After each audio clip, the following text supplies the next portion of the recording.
You're listening to the Business and Life Conversations podcast with Angela Henderson, episode 154. Hey there, you're listening to the Business and Life Conversations podcast.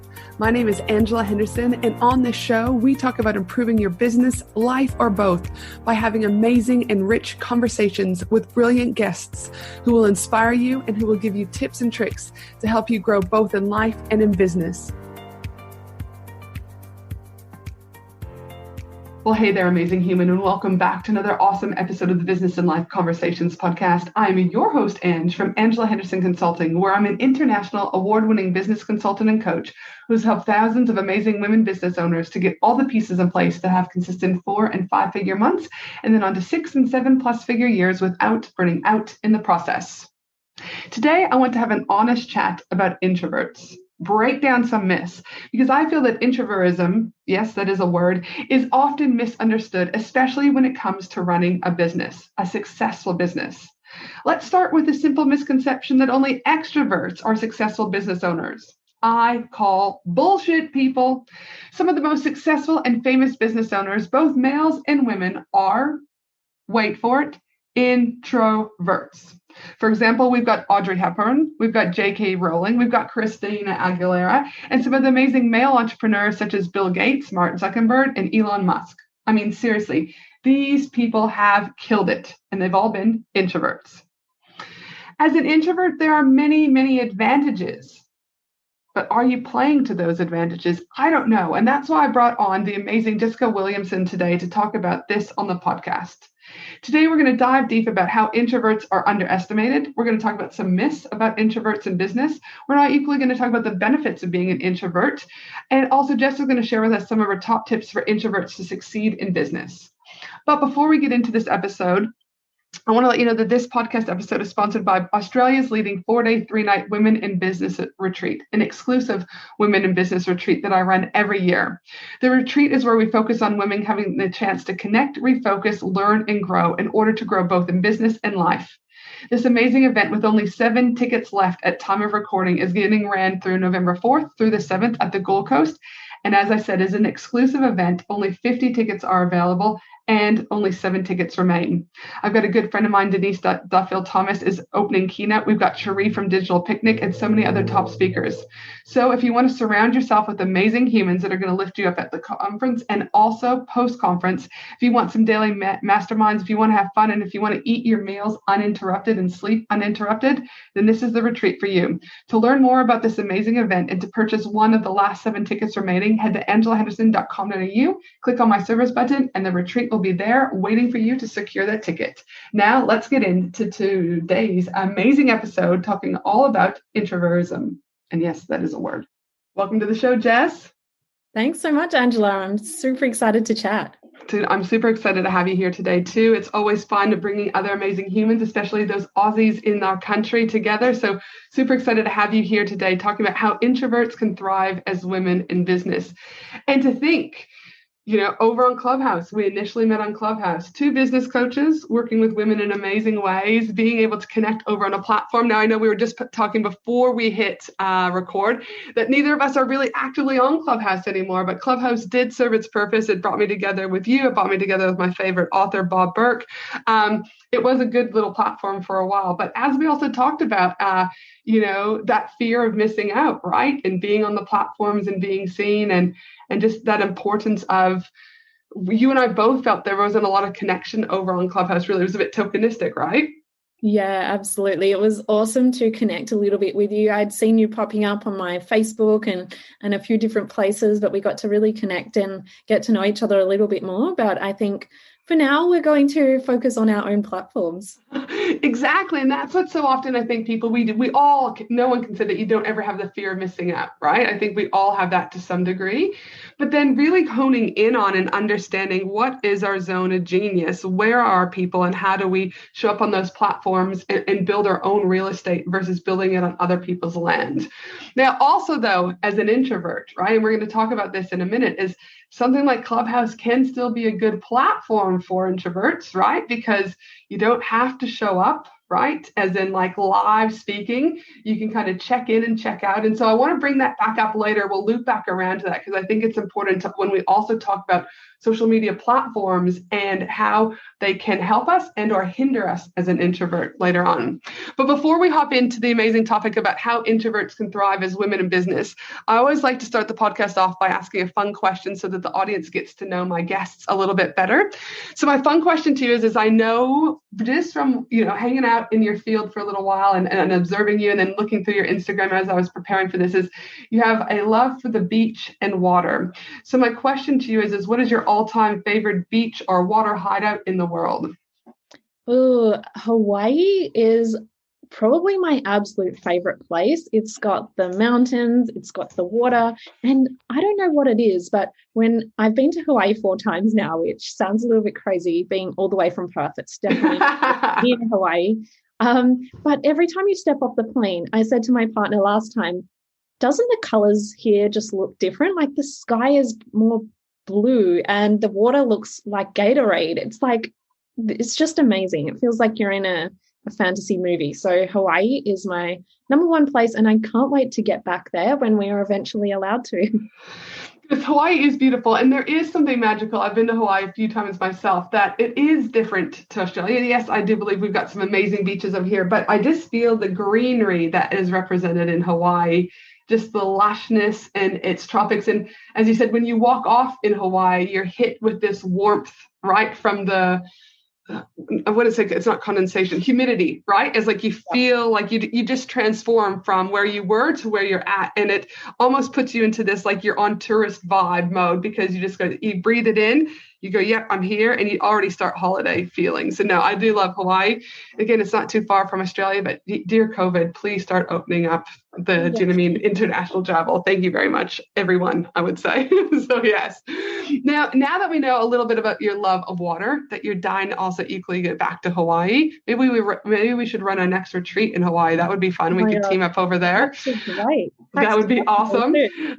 Now, I'd love for you just to briefly share with the audience, because I never like to assume that my audience knows all my guests. I'd love for you to share a little bit about where you started your business journey and what are you up to today? How much time do we have? Yeah, short, brief there. Sure, yes. So I started my business journey back in 2016 when I was just 22 and I was working full-time in digital marketing, but I'd always had this entrepreneurial spirit, even when I had to, and I say had to, but, when I was choosing the degree that I wanted to study at uni, because, that's the path that I thought I had to take, I actually chose to study management because I decided at 17 I was going to be a CEO one day. So management sounds like it will come in handy. So I've kind of always had that mindset, even though I have been more of a quieter, introverted person, which is what we're going to chat about today. Mm-hmm. And so I started my first business, Etty Swimwear, in 2016, and it grew pretty quickly. I really had no experience or knowledge of the manufacturing industry, business. The only thing I had was a bit of marketing experience behind me.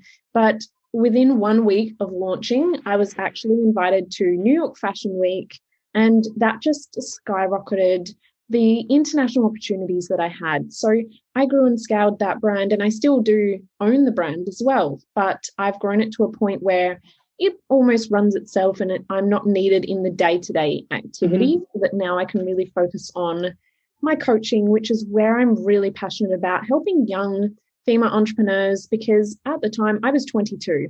I had no one to look up to.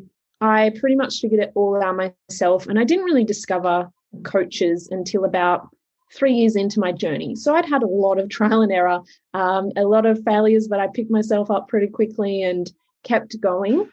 But I wanted to share that knowledge with other female entrepreneurs.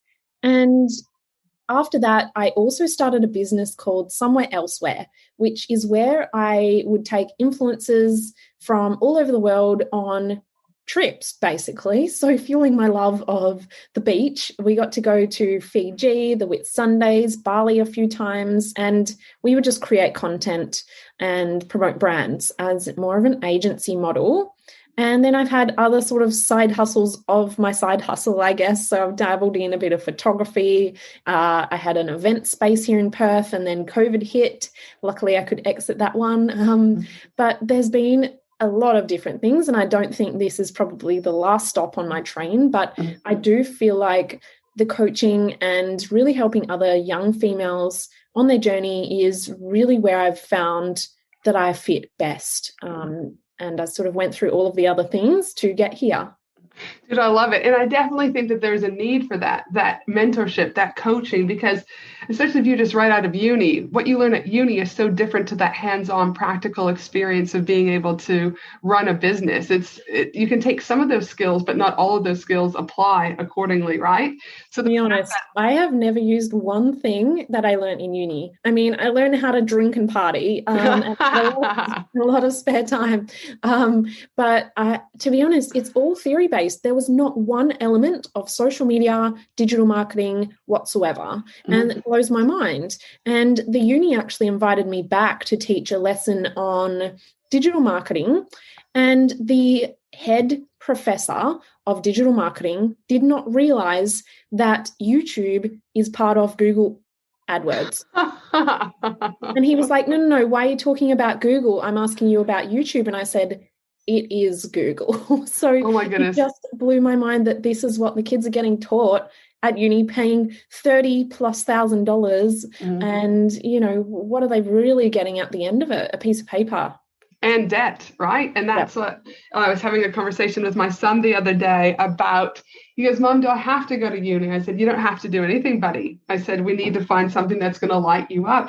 Finley also has ADHD. Our brains, both of them, go a million miles an hour on any given day. I was like, you've got to do what lights you up. He's like, but you went to uni and had a business. I said, yeah, that's what worked for me, buddy. It might work for you. It might not. And so I think, again, having those conversations with our kids, that there are other choices out there if they choose to. Again, personally, I'd rather throw $30,000 at a business for my kid, to start with, and we do that together, than $30,000 for him may or maybe not to stay in the university because it doesn't light him up. But like, as someone who prepares to take risks, $30,000 could get us a nice website, get a nice branding, test some product, throw it up there. And, like you said, you get invited to New York Fashion Week, etc. Like there's so much opportunity. And I think that we've missed that there's opportunity in other places in just that education field, right? And what blows my mind is that people are so comfortable with spending $30,000+ on someone to teach them things out of a textbook that they've never run a business before, rather than spend $1,000, $5,000, $10,000 on a coach who's literally done everything, will get you head start on your business, hold you accountable, have all of those extra benefits that these things don't provide. So there's a big mindset shift that needs to happen. If people are really looking to succeed, then why not learn from people who have been there and done it? And that, well, again, people also think, or I believe, they forget about the importance that you can get there quicker. Right. So not only are you saving money and you're saving time, and you're more likely to become more profitable if you take the actions than you said, just like going to Google, YouTube and shit, or taking another course. Don't get me wrong. I have a couple of courses that I have too. There's a time and place for courses, but I also think people self-sabotage their success by taking, I'll just sign up for that course. I'll just sign up for that course. I'll just sign up for that course. To me, there comes a time when you don't actually need to consume any more content, whether or not you're in university or whether or not you're in the business field. And sometimes you just need to take action, like really, like you just go and do the thing, and you'll start to see some momentum and gain there. 100%. Nothing happens if nothing is implemented. So that is the key. Yep. Action, action, action. Now, today, even before we were recording, we were talking for about 20 minutes. Jess and I could keep talking about a variety of different topics, but I will try and steer the shit back to how introverts can thrive, because I feel there's a lot of misconception around introverts, especially around the business space. But for the purpose of this particular podcast, just before we get into the nitty gritty about myths and your tips about that and things like that, I'd like to know is, how are you defining introvert, just so that we're all on the same page? Yeah, this word is thrown around a lot. Now, the technical definition of it is the way that you get your energy. So introverts get their energy from being alone, and I pretty much schedule my week around alone time. Like I don't even see my partner during the week because currently we're building a house, but we don't live together currently. And I don't see him during the week because I know that I need to recharge. So that is the traditional, I guess, definition. But quite often introverts get grouped in with being quieter, head down sort of quiet achievers, I guess, in a way. So coupling all of those things together is sort of, I'm just going to call it introvert just for the sake of ease for this interview. I know, for example, like a lot of people will say to me, oh, Ange, you're such an extrovert. You're on podcasts, you do your retreats, you do lives, you do reels, like there's that. But just because I'm out there, right? And I have no problem being out there. I've got no fear with being out there. The reality of it is from my energy perspective, is I, as an introvert, I thrive off of, yes, going to masterminds and lives and events. And I like meeting other people. But the reality of it is I'm more of an introvert when it comes to that energy space. So even when I run, Australia's leading 4-day women in business retreat, I have to go to my hotel room in between things in order for my energy cup to get filled again and that I can be on for the next time. I also share a room with nobody so that I'm in that space. And also I know that after that retreat, as I have most times 2 to 3 days where I'm literally in a hotel room by myself, I only open the door to room service. Because I also know that if I jump straight into mom hat, I'm a bitch, right? Because my energy has been so depleted because that's how, my energy flows. And so have you experienced that for yourself too? Yeah, 100%. And I have always felt and I've done a lot of self-discovery over this, and this is what we're going to chat about. But, this message that I wanted to share is definitely for that, but also for those who are quieter and maybe don't think that they can be out there. But I have always felt the kind of pressure. And I mean, society is set up to favor extroverts, with group projects and, school and all of these things sort of position us to be confident in meaning we have to be out there and loud. But what I've learned is that I need to strip it back. And so quite often I used to try and go to as many networking events as I could, and I would put them back to back to back and meet with as many people as I can. And if I was at a retreat or a conference, I would feel that I had to be in there and mingling and really leveraging that. And there is a time and place, but I was never recouping my energy. So just to give you an idea, I ran an event here in Perth back in January, and I had to be on stage, and then I was chatting with everyone, and that was amazing. It absolutely filled my cup up so much with fulfillment. But to be honest, it took me one whole week to feel okay again. I was so depleted with energy that I just couldn't do anything. And so I have 2 events coming up in Sydney and Melbourne soon. And what I normally would do is I thought, okay, I'll fly to Melbourne. I will do my event in Melbourne on Friday night. Saturday, I'll fly to Sydney. Then Sunday, I could squeeze in the event. And then I'm only away from home and, my business for a few days. But I thought, I always do this. And if it took me a week to recover from Perth, what I'm going to do this time is I'm going to fly in 2 days early, not the night before on a red-eye flight that I normally would do. Yep. Then I'm going to run the event on Friday, have a whole week in Melbourne, catch up with people, do what I need to, just refresh myself. And I spent a little bit more on a nicer Airbnb so I could feel like I'm at home. And then I'm going to Sydney for a whole week as well. So that is something that I never would have done in the past. And now I'm grateful that I'm in a financial position that I can do that. But in the past, I would have put them back to back and absolutely just not done my best in those events as well. Yeah, and like you said, because it's that energy is that, being around humans, and getting energized like that, the more the extrovert versus, again, being around humans that completely drain us, the energy that comes is that introvertness, right? So it's like, I think it's just important for people to recognize that, because I do think people get pinholed into you're either this or this. And it's like, no, actually, I can present as an extrovert, but my energy is actually quite introverted, as in like I'm depleted as fuck when I'm done, right? So it's important just to sit in that, because like I said, I think there's been some mixed messages around that before with other people and, whatever we're reading on the internet. So now, do you feel in your experience or just in general that introverts are underestimated? Have you ever experienced anything like this? Like, what have you observed and what are your thoughts? Yeah, so in this situation, I'm probably more referring to those people who are a little bit more quiet. Now, I definitely am. It's quite often, even the other day, I was speaking to a friend who, she's quite out there. Like, you can't miss her if you're at a networking event. But we first met quite a while ago at a networking event. And she said, look, Jess, I'm going to be honest. When I first met you, I'd followed you online. I know who you are. But when I met you in person, I was kind of like, is that it?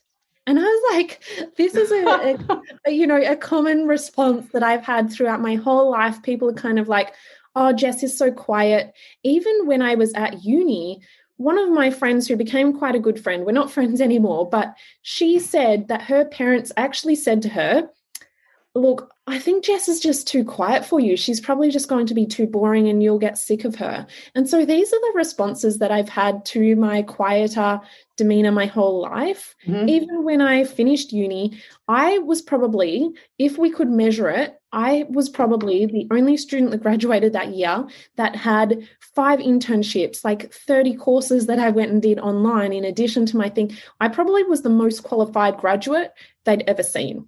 And so I got quite a few interviews. However, a lot of the feedback that I got, I never got the job. It took me about 2-3 years after uni to get a job in marketing because they said, look, you just don't seem confident enough, or I don't think you're going to fit in, because I was working in the marketing industry and, they thrive off extrovert sort of energy. Yep. And so they sort of said, look, we just don't think you'll fit with the team, or we think you'll be too quiet, or, we think you'll be too easily intimidated. There was all of these sort of things coming back in the feedback, and they meant it in a nice way.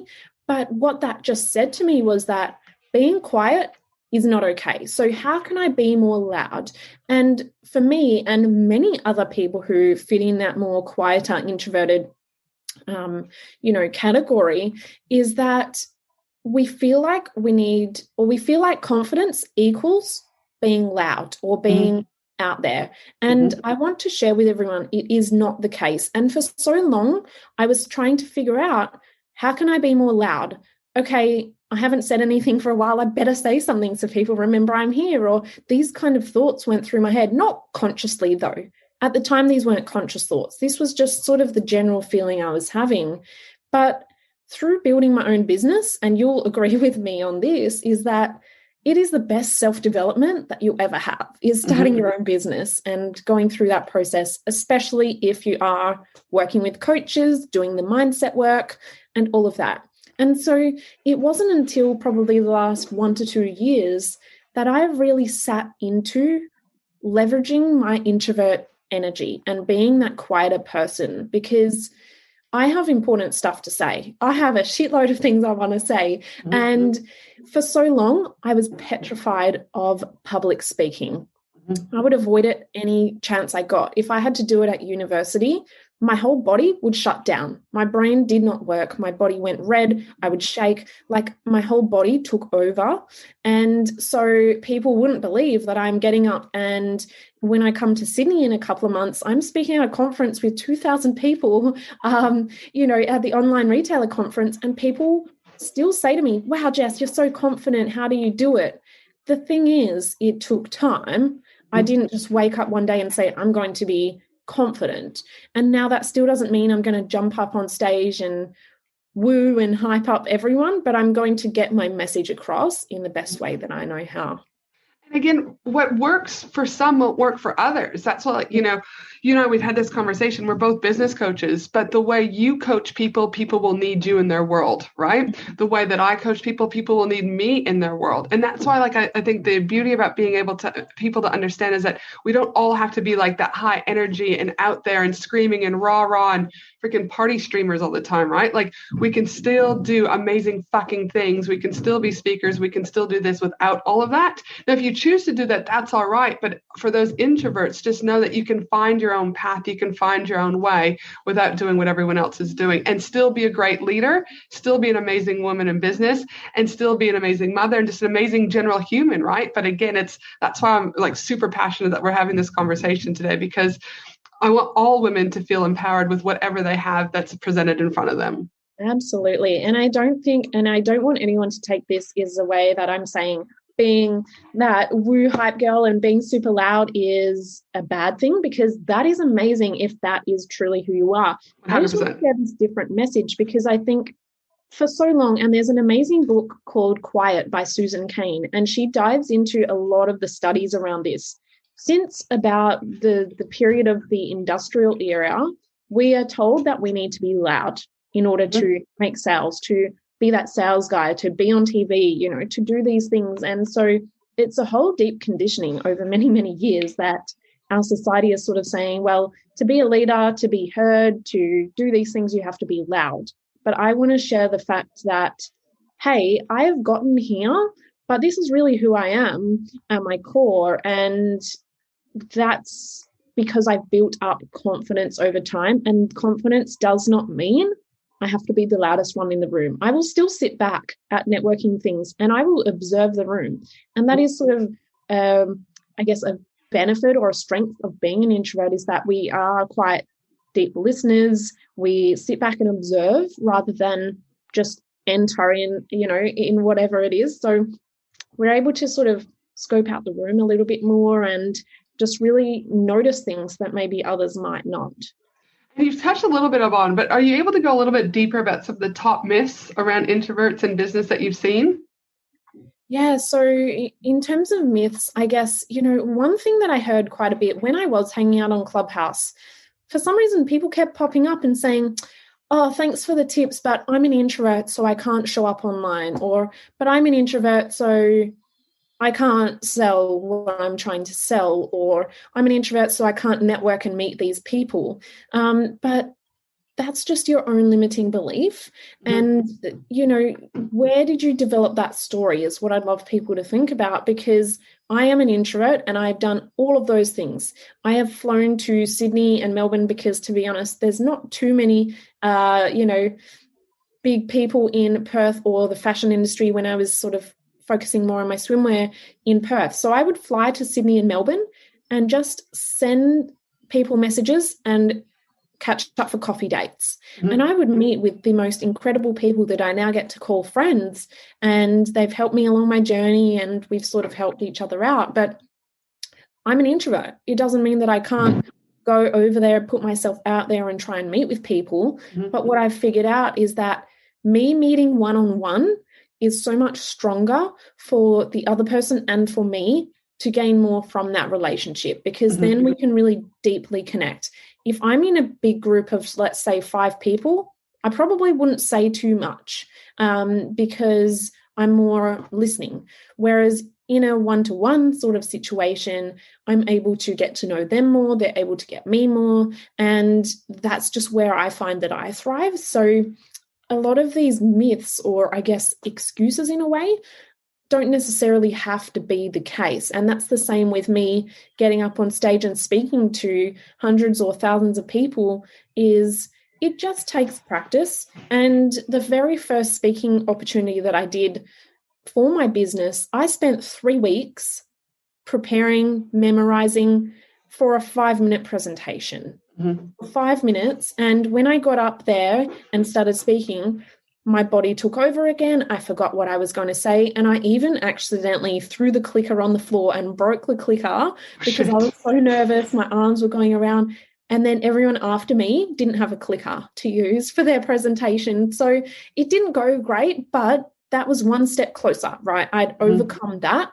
And each time I have done it, someone who was at that very first event saw me speak 2 years later and they said, oh my gosh, Jess, you've gotten so much more confident and better at this. And then they saw me 2 years later and they said, oh my gosh, you're even better than last time. And so I just knew that this is not something I love. And sometimes people sit behind that. But I didn't love it because I had these mindset blocks. But I knew that by doing this, by getting myself out there and speaking, is going to help me grow my networks, grow my business.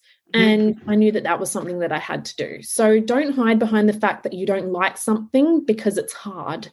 Sometimes you have to go through hard things to get there. And I think there's a lot of messaging out there right now that's saying, if it doesn't align with you, if it doesn't feel great, don't do it, which, yes, that is true. Don't do things that don't align. But if you're not sure what aligns with you, then do some deeper digging. I think I'm Yeah. But do that, because for me, I could have very well sat home and said, look, I don't enjoy public speaking.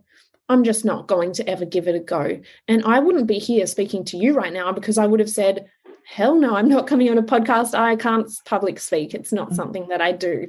And look, I'm here with zero real preparation other than the past 5 to 20 years of my life preparing for this. And so that's where we are.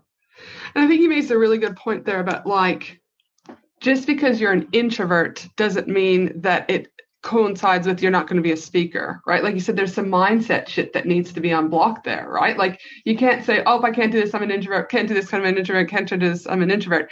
Again, if you go back to introverts are just more quiet, right? Their energy is, well, that doesn't mean that you couldn't get on stage, give an amazing presentation, and then just go to your hotel room. You know, a good friend of mine, Denise Duffield-Thomas, she talks about her energy. She's quite an introvert too. And she'll say, like, she's speaking at my retreat in November, and she's like, and you know, would you mind if I go first? Because I perform better in the morning when I'm well rested. My energy hasn't been tapped by anyone else. Obviously, her kids won't be at the retreat. So she's like, I just want to wake up. I can give the best in the morning, because in the afternoon, the more I'm around people, she goes, it's not that I don't want to be around them. It's just that my energy is getting depleted from the beginning, right? Yeah. So by her knowing that, it doesn't mean that she can't be a speaker because she's an introvert. It just means that, hey, let's just put her first instead of last, so that she's got the opportunity to be her best, right? So I think it's important that just because you're an introvert doesn't mean you can't speak, doesn't mean you can't have a successful business.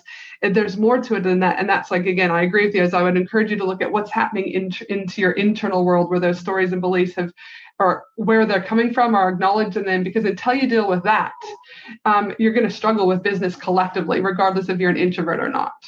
Absolutely.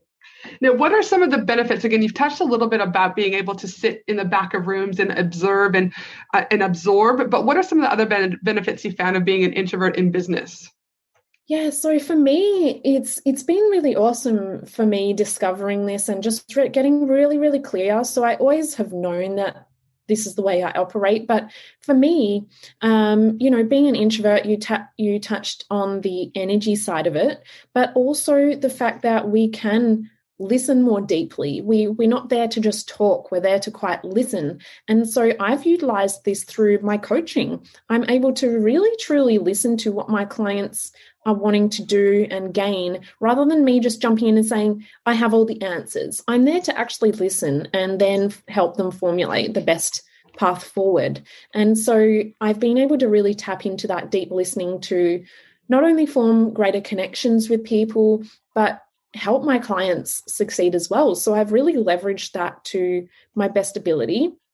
And then in terms of, the energy management side of it, and there are so many more things, but, everyone is quite unique in their strengths as well. So I'd really encourage you guys to investigate and dig a bit deeper on how is the best way that you work.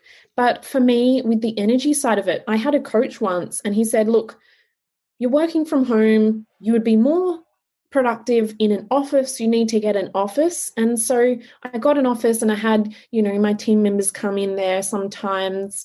But what I found is that I was not as productive because I wasn't in my home. I wasn't where I was comfortable. Sometimes I like to just sit in the backyard in the lunch break, or, watch TV at lunchtime if I need to, or, have a lay down, whatever it is. But when I was in the office, I didn't have those comforts. And when there was other people around, I didn't really get anything done. And so for me, I've realized that screw it. Who cares what the traditional idea of success is? And to be honest, that's not a great coach who's just telling you what their perception of success is, because that's not always going to be everyone's perception of success.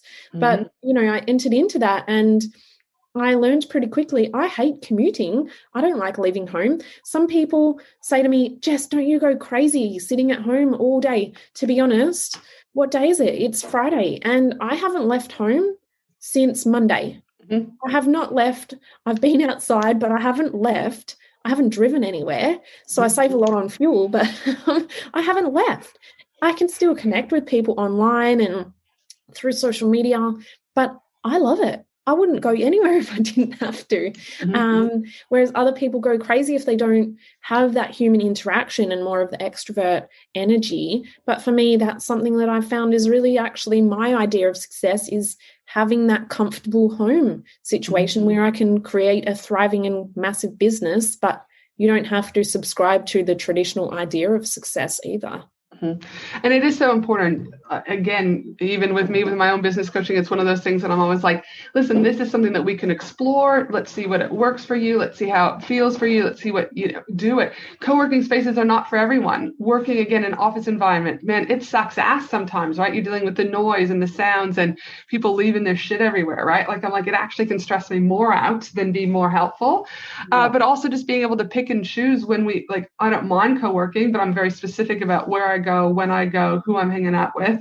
And I can only do it for a day, right? Because then after that, I'm like, again, I've talked to too many people. It's kind of like one of those reels where they're like, people, right? Like, that's how I kind of feel, where I'm like, oh my God, I've got to deal with people, right? And again, but being able to, like you said, assess and really stay true to what works for you. I remember being in the Philippines at Chris Ducker's mastermind a few years ago, and one of the amazing speakers with Hal Aldred, he's the author of Miracle Mornings, and he's like, well, we have to wake up at 4 a.m. and drink your green smoothies and do all this and all these habits. And don't get me wrong, I think there's a time and place for habits, right? But I'm also like, if you're a brand new mom, 4 a.m. in the morning could be that you're just woken up for the 50th time in an 8-hour span, that it might not work for you. And so I was saying, like, this might work for some, but it's not the end all and be all that you're going to, unless you wake up at 4 a.m., you're going to be successful. And I think it's about just staying true to what works for you. I'm a night owl. I'm actually more productive at night than I am in the morning. So me trying to do freaking yoga, drink green smoothies and do whatever, and then my gratitude journal at first thing, it doesn't work for me, but it will work for some other people, So regardless, again, if you're an introvert or extrovert, finding what works for you is equally going to help you to own your space and to carve your space. But also you'll start to find your niche from your brand too. So I think it's so important. Absolutely. And even just in saying that, the more that I've embraced my introverted qualities, the more introverts that I'm attracting, and then therefore I can help them on their journey in the same space as well. Yep. And for you, do you find for those introverts out there who might be struggling to find and embrace their introvertism, is that a word, introvertism? I think it is. I don't know. It sounds fun though. What are some of your top 3 tips that you would give those that are out there listening right now?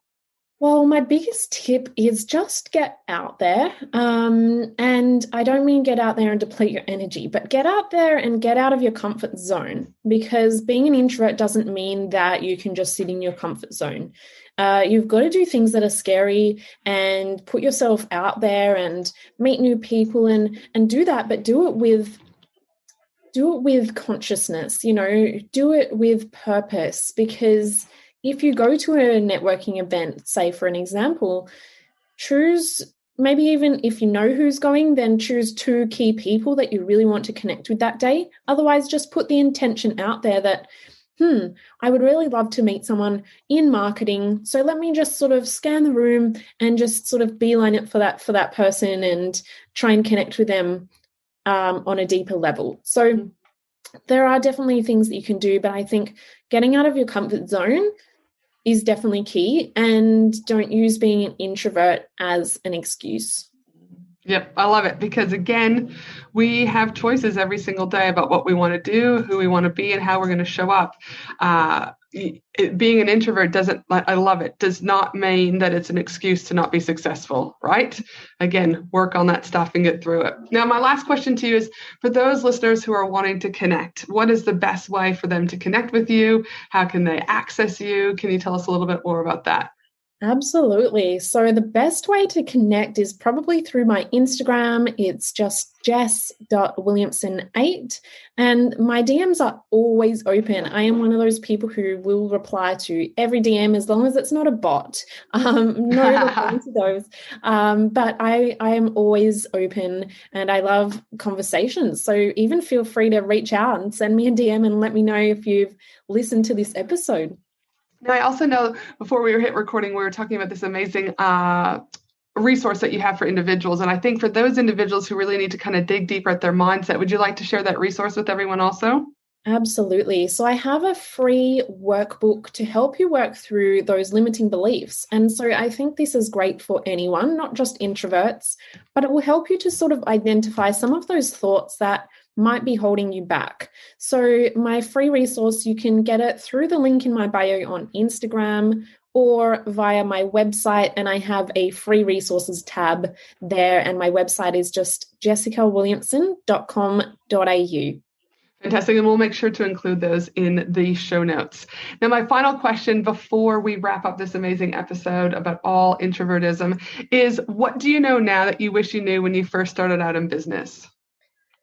I wish I could see that I'm like speaking on podcasts and speaking on stages, but that's not necessarily a tip. But I would be gobsmacked if I was where I was at 22 years old starting this business. If I could see the entire journey that I've been on, I would just be absolutely gobsmacked. And I think that is something that every entrepreneur needs to practice more often, because I've shared this with my communities a few times and I've said, look back and I want you to write down one thing that you have achieved every month for even just the past year, but you could even write down one thing for the past few years in business.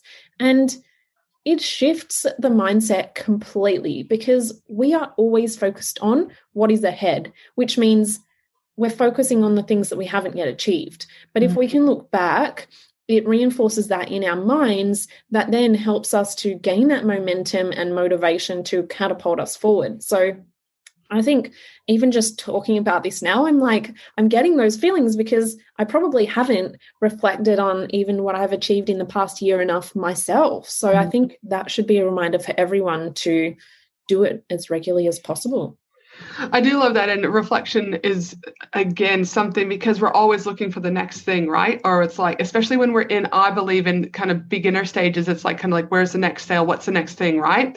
But I encourage my clients to keep a success journal, and they can either keep it in their phone, they can write it down. Like, I don't care where they have it. And anytime they start to feel like this is shit, that, you know, the whole entrepreneur roller coaster, I'm like, pull out this, but then add to it. And people are amazed when they start to, like, over the years go, oh my goodness, it's no longer a page. It's now, 3 pages, and it's turning into like a mini book. Because the thing is we're so quick to not celebrate our wins. And a win, it's like, don't forget to celebrate the small ones. Like, oh my goodness, I finally emailed this person. Still a freaking win, right? Still a success, still a tick. And I often talk about James Clear's book, James Clear, The Atomic Habits. And he talks about like the 1% accumulation rule.